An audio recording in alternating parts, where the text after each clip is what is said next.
La Chine d'aujourd'hui n'a plus rien à voir avec celle des années 1800, où les Occidentaux et le Japon avaient envahi et les humilié. Comme les guerres de l'opium contre les Anglais de 1839 à 1862, la guerre franco-chinoise de 1881 à 1885 ou la guerre sino-japonaise de 1894 à 1895. Au XXIe siècle, la Chine est une puissance militaire et économique, ou plutôt la Chine est la première économie du monde. Mais leurs dirigeants n'en ont pas encore conscience.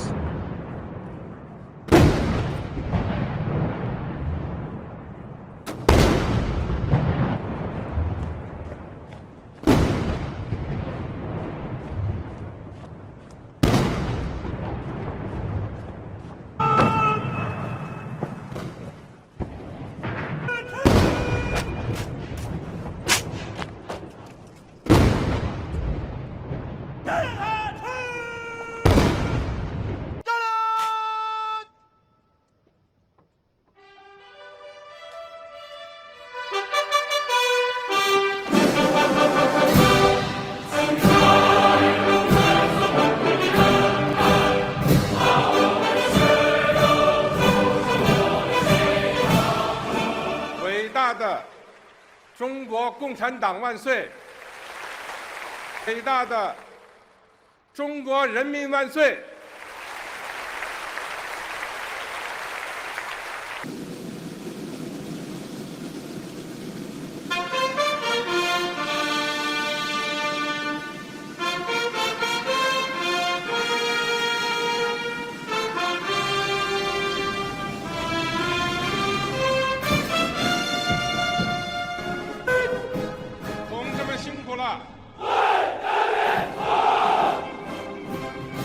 同志们好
！En 1955 à Bandung, Indonésie, sont réunis 29 pays du tiers-monde dont la Chine et 7 pays africains, la Somalie, le Kenya, le Soudan, et l'Éthiopie, le Libéria et le Ghana.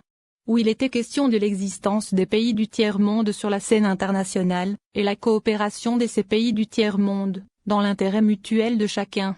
Cet esprit de Bandung, la Chine va le mettre en pratique en Afrique. C'est le point de départ des relations entre la Chine et l'Afrique. Puisque la Chine a besoin d'alliés et sachant que la Chine et l'Afrique ont souffert de la colonisation occidentale. Depuis 2009, la Chine est le premier partenaire commercial africain devant les États-Unis et la France. Elle a surtout prêté des milliards aux pays africains en ne citant que quelques-uns, tels que Djibouti, Éthiopie et le Kenya pour la construction de gigantesques infrastructures. Lors de l'inauguration d'une ligne de chemin de fer, le président du Kenya avait déclaré, je cite, « Alors que l'ancien chemin de fer a été construit par la force et la violence, le nouveau chemin de fer est construit dans le consentement et le partenariat à la fois par nous-mêmes et les Chinois. » Aujourd'hui la Chine possède une base militaire permanente en Afrique, précisément à Djibouti et envisage de construire une autre à l'ouest de l'Afrique en Guinée équatoriale. Ce choix inquiète Washington, qui voit d'un mauvais œil la Chine disposer ainsi d'une première base sur la côte atlantique du continent. Une base chinoise en Guinée équatoriale constituerait en effet une fenêtre ouverte sur une zone que les États-Unis considèrent comme son précaré. Alors même que la marine américaine fait face aux démonstrations de force permanentes de Pékin en mer de Chine méridionale. Le mois de novembre 2021 a été le troisième mois consécutif où les avions de l'armée de l'air chinoise ont effectué 159 incursions dans la zone de défense aérienne de Taïwan avec 100 avions de chasse et 9 bombardiers chinois H-6 à capacité nucléaire. L'armée de l'air chinoise vient de dévoiler son nouveau missile qui sera lancé depuis un avion. Ce missile hypersonique est baptisé CH-A-SX-13. Si Pékin n'a pas encore détaillé les caractéristiques de cette arme, plusieurs analystes américains estiment qu'il servira notamment à couler des navires. Ce missile de 10 mètres serait équipé de réacteurs similaires à ceux des fusées utilisées dans la mise en orbite de satellites. L'engin pourra être propulsé à la limite de l'atmosphère avant de planer à haute vitesse jusqu'à sa cible. Par ailleurs, il transportera des ogives confectionnées spécifiquement pour percer le blindage d'un porte-avions. L'armée de l'air chinoise vient de dévoiler son nouveau missile qui sera lancé depuis un avion. Ce missile hypersonique est baptisé CH-A-SX-13. Si Pékin n'a pas encore détaillé les caractéristiques de cette arme, plusieurs analystes américains estiment qu'il servira notamment à couler des navires. Ce missile de 10 mètres serait équipé de réacteurs similaires à ceux des fusées utilisées dans la mise en orbite de satellites. L'engin pourra être propulsé à la limite de l'atmosphère avant de planer à haute vitesse jusqu'à sa cible. Par ailleurs, il transportera des ogives confectionnées spécifiquement pour percer le blindage d'un porte-avions. Pour les États-Unis, la destruction d'un porte-avions serait une catastrophe humaine et financière titanesque. Par exemple, si l'USS Gerald Ford, le tout nouveau porte-avions de l'US Navy, venait à couler, on pourrait déplorer jusqu'à 6000 victimes, soit le nombre de marins qui composent l'équipage. En comparaison, 2977 personnes avaient perdu la vie lors des attentats du 11 septembre 2001 au World Trade Center et 4424 militaires américains ont péri lors de 8 années de guerre en Irak. En termes de coûts matériels, la destruction du porte-avions Gerald Ford équivaudrait à une perte de 13 milliards de dollars. C'est la somme investie par l'US Navy dans l'acquisition de ce vaisseau amiral. Sans compter la destruction de dizaines d'avions de dernière cri stationnés sur le bâtiment.